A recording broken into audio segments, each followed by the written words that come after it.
Hi everyone and welcome to my channel. For many years I tried to memorize the angle sum and difference identities that are shown here.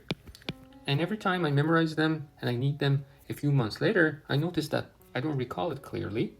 And I had to go back to my textbook or Google it to find it.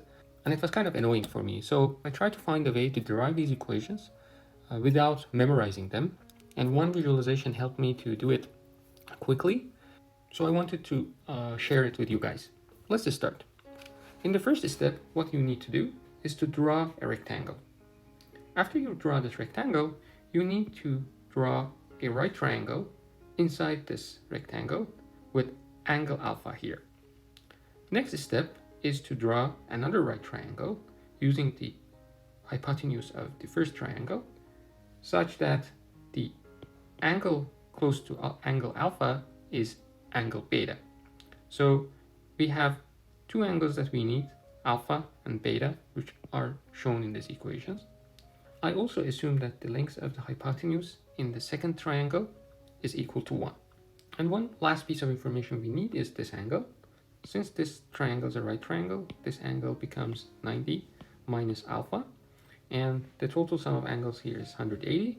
So this angle becomes 180 minus 90 minus 90 minus alpha, which is equal to alpha.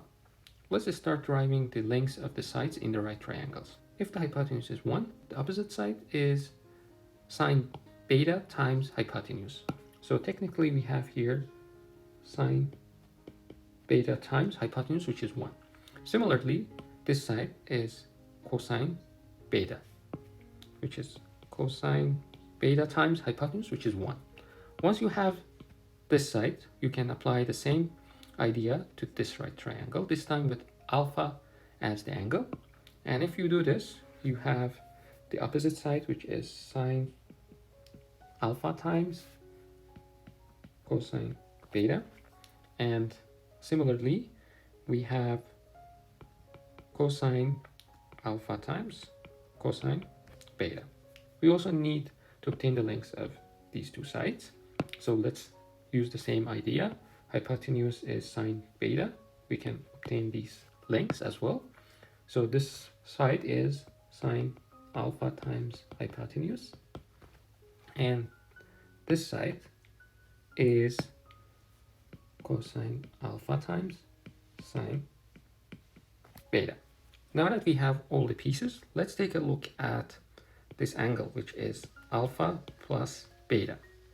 If you assume that there is another right triangle here, the sine of alpha plus beta becomes the length of this side, which is equal to the length of this side. So basically, sine alpha plus beta is the length of this side, which is equal to, okay, now we obtain the first term, and this is done. Let's go for cosine alpha plus beta. Again, if you assume the same right triangle here, the cosine alpha plus beta is here. So if we subtract this portion from the length of here, we have the cosine of alpha plus beta. So cosine alpha plus beta is equal to cosine alpha times cosine beta minus this side, which is sine alpha times sine beta. Because we have right angles here, this becomes technically a rectangle, and this side is equal to this side, and this side is equal to this side. The third term is also obtained.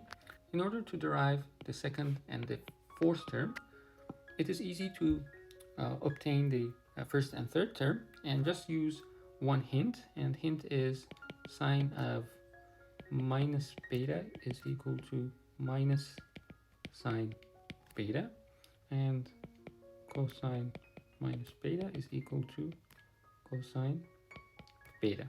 So if you assume that this is your new angle minus beta and you replace it in these equations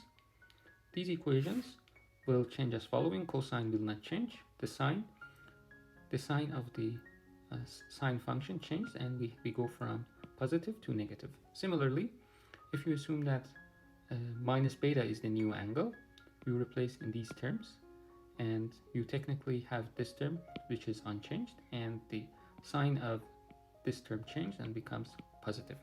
So this is the way that I try to recall these formulas without memorizing them.